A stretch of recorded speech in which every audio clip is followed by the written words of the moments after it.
Hello guys and welcome back. To show the history of all the commits, you need to type git log.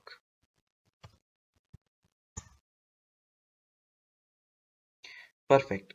When we type git log, we get the following output. You can see commit identifier.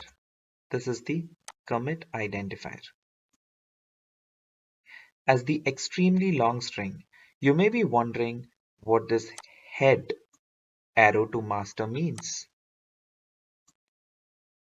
Without getting into too much in detail, head is special type of reference going to point to another reference, which in our case is master. It is going to point to whichever branch we are currently on. So, and also below that you can see the author of the commit,